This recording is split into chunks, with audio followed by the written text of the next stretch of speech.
मैं मोहम्मद नाजिम हुसैन आज आपके सामने एक ऐसी वीडियो लेके हाजिर हुआ हूँ।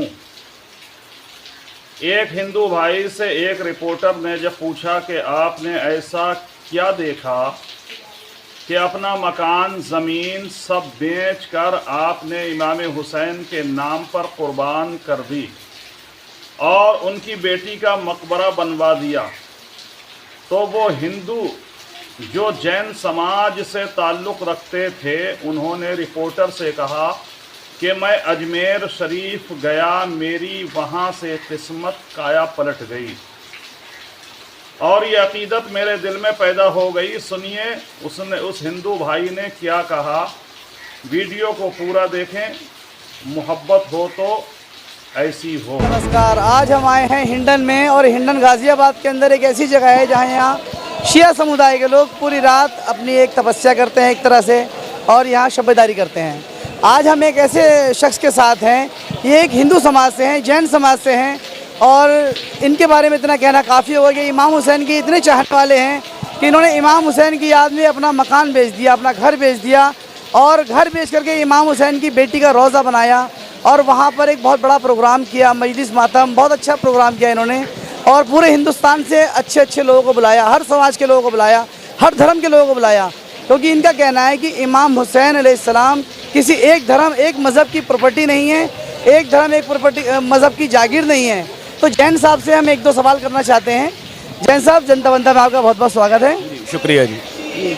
जैन साहब, मेरा एक सवाल आपसे ये है कि जैसे आप एक हिंदू समाज से हैं, एक जैन समाज से हैं, तो ऐसी क्या वजह है कि आपने अपना घर बेच के, अपना प्लॉट बेच के इमाम हुसैन की बेटी का रोज़ा तामीर किया? ऐसा क्या चमत्कार हुआ था? जी देखिए, पहली बात तो ये कि जो मुल्ला हुसैन को एक बहुत छोटा कह दिया जाता है इस्लाम के बारे में कह के, वो खाली इस्लाम के नहीं है, वो कुल कायनात के हैं। मैंने एक बार पहले भी ये बात कही थी कि वो शायद अगर 18,000 आलम हैं और कहीं भी अगर इंसानियत के कोई देवता हैं तो वो सिर्फ मौला हुसैन है। और उनकी बेटी शहज़ादी सकीना सलामुल्लाह अलैहा का जो रोज़ा मुबारक बना है वहाँ पर, अगर उसके लिए मुझे खुद को भी बेचना पड़ता तो मैं पीछे नहीं हटता, क्योंकि वो मेरी निस्बत है, मेरी अकीदत है, मेरा विश्वास है, जिसके लिए मैंने जब उनकी ज़री बनी, जब वो रोज़ा बन रहा था, मेरे पास पैसों की कमी हुई उस वक्त, तो मैंने उस वक्त जो प्लॉट पड़ा था उसी वक्त बेचकर उसको पूरा किया था। और अगर उनकी इस सब्र की जो देवी हैं वो शहज़ादी, अगर हम उनके उस मंदिर को वहाँ नहीं बनाते तो उनका जो इतना बड़ा मैसेज है वो उस दुनिया तक कैसे पहुँच सकता, जो वहाँ लोग उनको नहीं जान रहे थे। तो इसलिए हम लोगों ने इस काम को अंजाम दिया। तो जैन साहब ने बताया कि ये जो है इनकी मोहब्बत, इनकी अक़ीदत की वजह थी कि जो इन्होंने अपना घर, अपनी ज़मीन बेच के बनाया।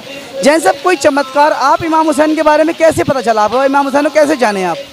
देखिए, मैं एक नास्तिक इंसान हूँ अपने वक्त का, और मौला गाज़ी अब्बास की बशारत के बाद ही मेरी ज़िंदगी में एक बदलाव आया था।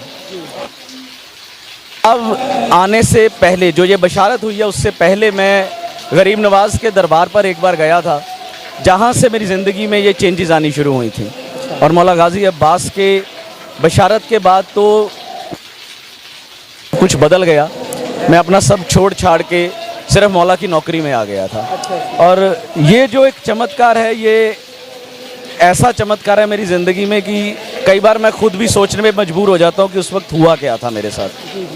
कि एक ऐसी रूहानियत, एक ऐसी मतलब वो कशिश थी उन अल्फाज़ों में जो मुझे सुनाई दी हैं, कि मैं उन अल्फाज़ों के पीछे ये कह सकते हैं कि लब्बैक कहता हुआ निकल पड़ा। अच्छा। और आज आपके सामने हूँ। क्या चमत्कार हुआ था? कुछ आपको आवाज़ आई, कुछ सपना आया, क्या चमत्कार था? बेशक आवाज़ थी, चेहरा तो नहीं था मेरे सामने, और उस आवाज़ के जो अल्फाज थे वो मैं आपको बता देता हूँ कि चले आओ मेरी तरफ। चले आओ मेरी तरफ। जी। तो देखिए, ये हमारे साथ जनाब सूफीराज जैन साहब हैं, जिनको मौला ने अपनी तरफ बुलाया कि आओ सूफीराज जैन मेरी तरफ आओ। क्योंकि देखिए, मैं अक्सर ये कहता हूँ कि ये एक मुसलमान होने के लिए कलमा पढ़ने की ज़रूरत है, लेकिन एक हुसैनी होने के लिए, इमाम हुसैन का चाहने वाला होने के लिए कलमा पढ़ने